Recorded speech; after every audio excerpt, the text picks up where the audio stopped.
बिस्मिल्लाहिर्रहमानिर्रहीम अस्सलाम वालेकुम।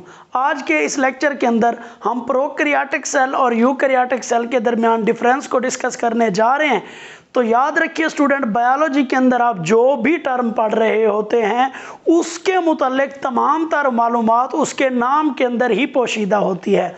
अब जैसा कि हम इन प्रोकैरियोट्स और यूकैरियोट्स को ही देख लेते हैं, तो जब हम देखते हैं प्रोकैरियोट्स को, तो इस वर्ड को आप गौर से देखें, प्रो और कैरियोट, ये दो वर्ड का मुरक्कब है। तो अगर हम इसको स्प्लिट करें तो प्रो का मतलब होता है B4 और कैरियोट का मतलब होता है न्यूक्लियस।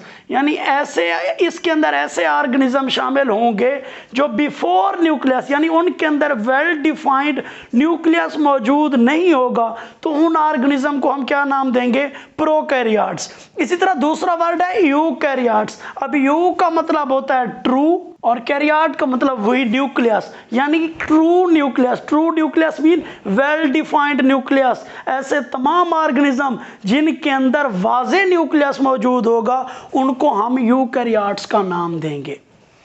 अब हमें मतलब समझ आ गया कि यूकैरियोट वो होते हैं जिनके अंदर वेल डिफाइंड न्यूक्लियस होता है और प्रोकैरियोट वो होते हैं जिनके अंदर वेल डिफाइंड न्यूक्लियस मौजूद नहीं होता।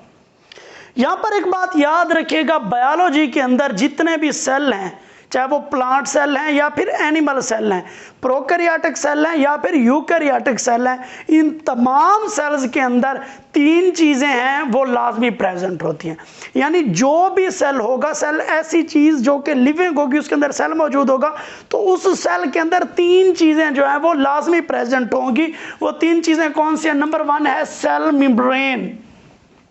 सेल मेम्ब्रेन एक ऐसा फीचर है जो कि प्लांट सेल के अंदर भी प्रेजेंट है, एनिमल सेल के अंदर भी प्रेजेंट है, प्रोकैरियोट्स के अंदर प्रेजेंट है और यूकैरियोट्स के अंदर भी प्रेजेंट होता है। और दूसरे नंबर पर होता है साइटोप्लाज्म, जिसके अंदर ऑर्गेनेलिस वगैरह होती है, साइटोप्लाज्मिक ऑर्गेनेलिस।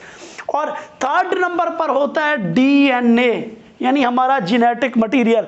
तो ये तीन चीज़ें ऐसी हैं जो eukaryotic, prokaryotic, plant cell, animal cell, bacterial cell, fungal cell, तमाम सेल्स के अंदर ये चीज़ें क्या होती हैं? मौजूद होती हैं।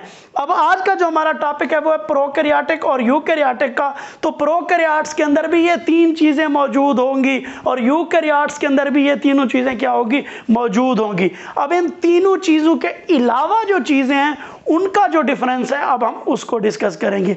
तो सबसे पहले हमारे पास आता है टाइप ऑफ सेल या सेल की ऑर्गेनाइजेशन। तो कहते हैं जब हम सेलुलर ऑर्गेनाइजेशन की बात करते हैं तो प्रोकैरियोट्स के अंदर ऑलवेज यूनिसेलुलर ऑर्गेनाइजेशन। इसका मतलब यह है कि कोई भी प्रोकैरियोटिक सेल या prokaryotic organism multi cellular organization का हामिल नहीं होगा। यानी इनकी अगर ऑर्गेनाइजेशन देखेंगे तो वो हमेशा क्या होगी? यूनिसेलुलर ऑर्गेनाइजेशन होगी। जबकि यूकैरियोट्स की बात की जाए तो इनके अंदर दोनों तरह के ऑर्गेनाइजेशन, यानी यूनिसेलुलर ऑर्गेनिज्म भी मौजूद हैं और मल्टी सेलुलर ऑर्गेनिज्म भी क्या हैं? मौजूद हैं। उसके बाद आता है सेल के साइज की बात। अब वाज़े बात है कि अगर कोई ऑर्गेनिज्म सिंपली यूनिसेलुलर है तो उनका जो सेल का साइज होगा वो छोटा होगा, उतना ही होगा क्योंकि एक सेल है, यूनिसेलुलर है। जबकि मल्टी सेलुलर ऑर्गेनाइजेशन को देखा जाए तो उसके अंदर सेल की तादाद क्या हो जाती है? ज़्यादा हो जाती है, इसलिए सेल का साइज भी ज़्यादा हो जाता है। तो इसलिए कहते हैं कि प्रोकैरियोट का जो साइज है वो स्मॉलर होता है एज कंपेयर टू यूकैरियोट्स। लेकिन कितना स्मॉलर होता है? साइंटिस्ट कहते हैं 0.2 माइक्रोमीटर से लेकर 2 माइक्रोमीटर तक एक प्रोकैरियोटिक सेल का साइज हो सकता है। जबकि यूकैरियोट्स के अंदर 10 माइक्रोमीटर से लेकर 100 माइक्रोमीटर तक के लंबे सेल्स भी क्या हैं? मौजूद हैं। थर्ड हमारे पास आता है सेल वॉल। अब सेल वॉल का आपको पता है प्लांट सेल्स का क्या है? एक यूनिक फीचर है। लेकिन अब ऐसा भी नहीं है कि सेल वॉल सिर्फ प्लांट के अंदर मौजूद होगी, अब दूसरे ऑर्गेनिज्म के अंदर हो ही नहीं सकती, ऐसा बिल्कुल नहीं है। अगर हम बात करें प्रोकैरियोट्स की तो कहते हैं कि इनके अंदर भी सेल वॉल प्रेजेंट है, लेकिन इसकी ऑर्गेनाइजेशन जो है वो सिंपल होती है। अब जो प्रोकैरियोटिक ऑर्गेनिज्म जैसे बैक्टीरिया वगैरह हैं तो इनकी जो सेल वॉल होती है उसकी बनावट कैसी है? सबसे पहले मैं थोड़ा सा यूकैरियोट्स की तरफ आता हूँ और बाद में जो है वो मैं प्रोकैरियोट्स के मुतालिक बताऊँगा। अब यूकैरियोट्स की सेल वॉल को देखा जाए तो वो कहते हैं कि सेल वॉल तो प्रेजेंट है लेकिन कम्प्लेक्स है। अब कम्प्लेक्सिटी उसके अंदर किस तरह से आ रही है। फॉर एग्जांपल हम दो यूकैरियोटिक ऑर्गेनिज्म ले लेते हैं, जैसा कि हम प्लांट्स ले लेते हैं और फिर फंजाई को ले लेते हैं। ये दो यूकैरियोटिक ऑर्गेनिज्म है। अब प्लांट की सेल वॉल कहते हैं कि सेलुलोज की बनी हुई होती है, जबकि फंजाई की सेल वॉल जो है वो काइटन की बनी हुई होती है। अब ये सेलुलोज और काइटन दोनों क्या हैं, कार्बोहाइड्रेट मॉलिक्यूल हैं, ये कार्बोहाइड्रेट है। तो कहता है कि प्लांट की सेल वॉल को देखा जाए तो किसकी बनी हुई है, सेलुलोज की बनी हुई है। इसी तरह फंजाई की सेल वॉल को देखा जाए तो काइटन की बनी हुई होती है। इनके अंदर इस तरह की कम्प्लेक्सिटी मौजूद है, तो इसलिए वो कहता है कि इसकी सेल वॉल जो है वो कम्प्लेक्स होती है। लेकिन प्रोकैरियोटिक ऑर्गेनिज्म की जो सेल वॉल है वो बनी हुई होती है पेप्टाइडोग्लाइकन की। पेप्टाइडोग्लाइकन की सेल वॉल बनी हुई होती है, इसलिए इसकी सेल वॉल को एक और नाम भी दिया जाता है जिसको म्यूरिन कहा जाता है। अब दोबारा से सुन लें, जब सेल वॉल की बात आती है और हम प्रोकैरियोट केस के अंदर बात करते हैं तो इसके अंदर सेल वॉल प्रेजेंट है, लेकिन क्या है, सिंपल है। और ये किसके अंदर किस चीज़ की बनी हुई होती है, पेप्टाइडोग्लाइकन की बनी हुई होती है, इसको म्यूरिन भी कहा जाता है। लेकिन अगर यूकैरियोट्स की बात करते हैं तो इसकी सेल वॉल क्या होती है, कम्प्लेक्स होती है। प्लांट्स के अंदर सेलुलोज की बनी हुई होती है, जबकि फंजाई के अंदर काइटन वगैरह की बनी हुई होती है। अब नेक्स्ट पॉइंट जो हमारे पास है वो है न्यूक्लियस। अब न्यूक्लियस ही ऐसा स्ट्रक्चर है जिसकी बुनियाद पर हमने कहा कि ये ऑर्गेनिज्म प्रोकैरियोटिक हैं और ये ऑर्गेनिज्म यूकैरियोटिक हैं। व्हिच डिफरेंस जो हम डेफिनेशन के अंदर करके आए हैं कि प्रोकैरियोटिक ऑर्गेनिज्म के अंदर न्यूक्लियस क्या होगा, एब्सेंट होगा। अब न्यूक्लियस एब्सेंट होने का मतलब यह है कि अगर न्यूक्लियस नहीं है तो क्या उसके अंदर फिर जेनेटिक मटेरियल भी नहीं होगा, नहीं, ऐसा बिल्कुल नहीं है। साइंटिस्ट कहते हैं कि जब तहकीकात की गई तो पता लगा कि इनके अंदर न्यूक्लियर रीजन क्या होता है, मौजूद होता है। जबकि यूकैरियोट्स के अंदर देखा जाए तो न्यूक्लियस भी प्रेजेंट होता है, उसकी न्यूक्लियर मेम्ब्रेन भी प्रेजेंट होती है, उसके अंदर सारा मटेरियल मौजूद होता है। अब इस डिफरेंस को थोड़ा सा मैं अगर आपको डायग्राम की मदद से बताऊं तो ये हमारे पास दो सेल हैं, एक को आप प्रोकैरियोटिक सेल तस्वर कर लें और दूसरे को यूकैरियोटिक सेल। अब ये हमारे पास प्रोकैरियोटिक सेल है और एक यूकैरियोटिक सेल है। अब फॉर एग्जांपल ये एक क्रोमोसोम है जो कि इसके अंदर पड़ा हुआ है और इधर भी क्या है, क्रोमोसोम पड़ा हुआ है। यहाँ ज्यादा मल्टीपल भी हो सकते हैं यूकैरियोट्स के अंदर।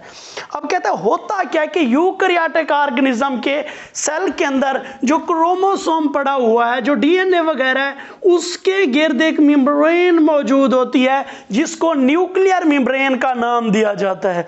अब इसी न्यूक्लियर मेम्ब्रेन के अंदर क्रोमोसोम डीएनए वगैरह प्रेजेंट होता है, तो ये एक वेल डिफाइंड स्ट्रक्चर बन जाता है जिसको फिर क्या कहा जाता है, वेल डिफाइंड न्यूक्लियस। लेकिन इसके बाहर जो है वो न्यूक्लियर मेम्ब्रेन मौजूद नहीं होती, लेकिन इसके अंदर इसका डीएनए प्रेजेंट होता है, तो इसको कहते हैं कि ये क्या है, न्यूक्लियर रीजन तो मौजूद है लेकिन वाज़े वेल डिफाइंड न्यूक्लियस क्या है, प्रोकैरियोटिक सेल के अंदर मौजूद नहीं है।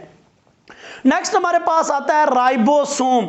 आपको पता होगा राइबोसोम्स प्रोटीन बनाने के अंदर हेल्प करते हैं, ग्रेन्युलर स्ट्रक्चर होते हैं। और राइबोसोम क्या होते हैं, दो तरह के होते हैं, स्मॉलर सब यूनिट्स भी हो सकते हैं, फिर लार्जर भी हो सकते हैं।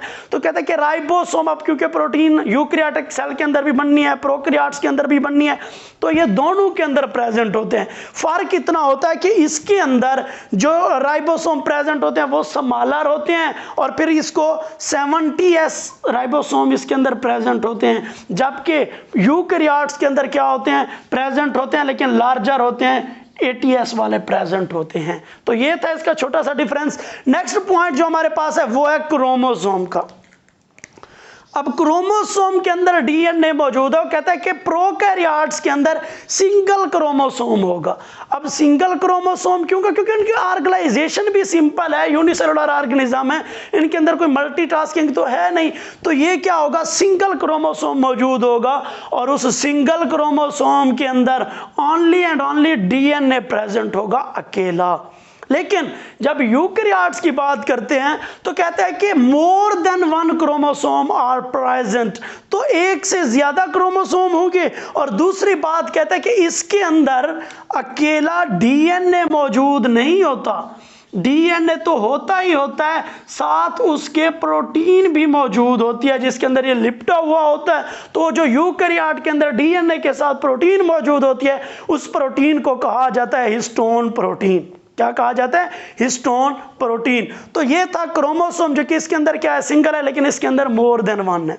फिर इसके बाद नेक्स्ट पॉइंट है हमारे पास मेम्ब्रेन बॉन्डेड ऑर्गेनेलीज, वो तमाम ऑर्गेनेलीज जिनके बाहर एक मेम्ब्रेन मौजूद होती है। अगर आप सेल को देखें तो सेल के अंदर जिस तरह हमारे पास माइटोकॉन्ड्रिया होगा, गाल्जी बॉडीज होगी, लाइसोसोम हो गए, तो ये ऑर्गेनेलीज जो है ये क्या होती है, इनके गिर्द मेम्ब्रेन होती है। किसी के गिर्द सिंगल होती है, किसी के गिर्द डबल होती है, तो हम कहते हैं कि ये सिंगल मेम्ब्रेनस ऑर्गेनेली है, ये डबल मेम्ब्रेनस ऑर्गेनेली है।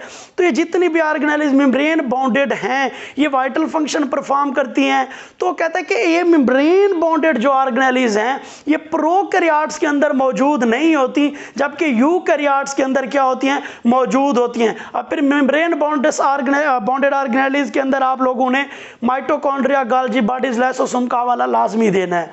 तो ये जो मेम्ब्रेन बॉन्डेड ऑर्गेनेलीज हैं वो कहता है कि कंप्लीटली क्या है, इसके अंदर एब्सेंट है, प्रेजेंट नहीं है। लेकिन यूकैरियोट्स के अंदर क्या है, प्रेजेंट है। सवाल ये पैदा होता है कि माइटोकॉन्ड्रिया वगैरह अगर प्रोकैरियोट्स के अंदर मौजूद नहीं है तो हम तो माइटोकॉन्ड्रिया को पावर हाउस ऑफ सेल कहते हैं। अगर पावर हाउस ऑफ सेल ही नहीं है तो सेल सर्वाइव कैसे करता है? तो इसका सिंपल सा आंसर है, माइटोकॉन्ड्रिया के अंदर जो एंजाइम मौजूद होते हैं जो माइटोकॉन्ड्रियल फंक्शन को कंट्रोल करते हैं। अब माइटोकॉन्ड्रिया तो प्रोकैरियोटिक सेल के अंदर मौजूद नहीं होता, लेकिन वो वाले एंजाइम इसकी मेम्ब्रेन के साथ पड़े हुए होते हैं जो कि माइटोकॉन्ड्रिया वाला फंक्शन जरूर परफॉर्म करते हैं। तो ये सेल को सर्वाइव करने में हेल्प करता है। नेक्स्ट पॉइंट है हमारे पास सेल डिवीजन या रिप्रोडक्शन। सेल डिवीजन लिखेंगे तो ज्यादा बेहतर है। अगर रिप्रोडक्शन की बात की जाए तो प्रोकैरियोट्स यूनिसेलुलर ऑर्गेनाइजेशन है, तो इनकी जो रिप्रोडक्शन है वो ऑलवेज क्या होती है, एसेक्सुअल रिप्रोडक्शन होती है। जबकि यूकैरियोट्स के अंदर रिप्रोडक्शन जो है वो एसेक्सुअल एंड सेक्सुअल दोनों पॉसिबल होते हैं। तो एसेक्सुअल रिप्रोडक्शन के फिर कुछ मेथड बता रहा है, जैसे बडिंग वगैरह और फियन वगैरह के प्रोसेस से प्रोकैरियोट्स क्या करते हैं, इनके सेल डिवाइड करते हैं या फिर ये नई नस्ल जो है वो आगे प्रोड्यूस करते हैं। जबकि यूकैरियोट्स के अंदर वो कहते हैं एसेक्सुअल के साथ साथ सेक्सुअल रिप्रोडक्शन प्रेजेंट है। सेक्सुअल रिप्रोडक्शन प्रेजेंट होने का मतलब ये है कि इनके सेल की डिवीजन मियोटिक डिवीजन भी होगी प्लस माइटोटिक डिवीजन भी क्या होगी, पॉसिबल होगी। तो इनकी जो डिवीजन होगी वो बडिंग और फियन के जरिए होगी, लेकिन इनके अंदर मियोसिस और माइटोसिस का फिनोमेना भी हमें देखने को जरूर मिलेगा। फिर उसके बाद नेक्स्ट पॉइंट है वो कहता है कि फ्लैजेला की प्रेजेंस को अगर देखा जाए, अब याद रखिएगा फ्लैजेला लोकोमोटरी ऑर्गन होते हैं और ये थ्रेड लाइक स्ट्रक्चर होते हैं। ये फॉर एग्जांपल एक सेल है तो इस तरह के जो हैं वो फ्लैजेला मौजूद होते हैं, धागे नुमा एक साख्त होती है। तो कहता है अगर फ्लैजेला की बात की जाए, क्योंकि यूनिसेलुलर ऑर्गेनिज्म है हमारे पास ये प्रोकैरियोट्स, तो इनके सेल का साइज भी स्मॉल होता है, इसलिए इनके अंदर स्मॉलर फ्लैजेला मौजूद होते हैं लोकोमोशन के लिए। जबकि प्रोकैरियोट और इनको बहुत ज्यादा मूवमेंट की भी जरूरत नहीं होती, लेकिन यूकैरियोट्स के अंदर क्या होते हैं, लार्जर सेल के साइज होते हैं, मूवमेंट ज्यादा होता है, इसलिए क्या होते हैं, फ्लैजेला भी लार्ज होते हैं। क्या होते हैं, लार्ज होते हैं। लास्ट के अंदर वो कहता है कि कौन कौन से ऑर्गेनिज्म हैं जो प्रोकैरियोट्स हैं और कौन से ऑर्गेनिज्म हैं जो कि यूकैरियोट्स हैं। तो याद रखिएगा दो स्पीशीज हैं, बैक्टीरिया और साइनोबैक्टीरिया। ये दो स्पीशीज ऐसी हैं, बैक्टीरिया और साइनोबैक्टीरिया, जो कि ऑलवेज प्रोकैरियोट्स होते हैं। लेकिन इनके अलावा जितनी भी हैं, प्लांट्स हो गए, एनिमल्स हो गए, फंजाई वगैरह होगी, वो क्या होंगे, यूकैरियोट्स होंगे। तो एमसीक्यूज के अंदर अगर आपको कोई भी दे दिया जाए which of the following is prokaryote, उनके अंदर बैक्टीरिया या साइनोबैक्टीरिया जो होंगे वो क्या होंगे, प्रोकैरियोट होंगे। बाकी जितने भी ऑप्शन होंगे वो आपके यूकैरियोट्स होंगे। तो इसी तरह फिर इसकी एग्जांपल देखें तो इन दो के अलावा प्लांट्स हो गए, एनिमल, फंजाई, एल्गी वगैरह, ये सारे के सारे क्या हैं, यूकैरियोटिक ऑर्गेनिज्म हैं। इनका ताल्लुक यूकैरियोटिक सेल से और उनको यूकैरियोट्स कहा जाता है। तो ये था आज का डिटेल्ड लेक्चर प्रोकैरियोटिक और यूकैरियोटिक सेल के दरमियान डिफरेंस के ऊपर। फिर भी पॉसिबल है मैंने कोई पॉइंट स्किप कर दिया हो तो आप कमेंट सेक्शन में वो मुझसे ज़रूर डिस्कस कर सकते हैं। अपना ख्याल तो सब रखते हैं, उनका भी ख्याल रखा करें, जिनका ख्याल रखने वाला कोई नहीं होता। अल्लाह हाफिज़।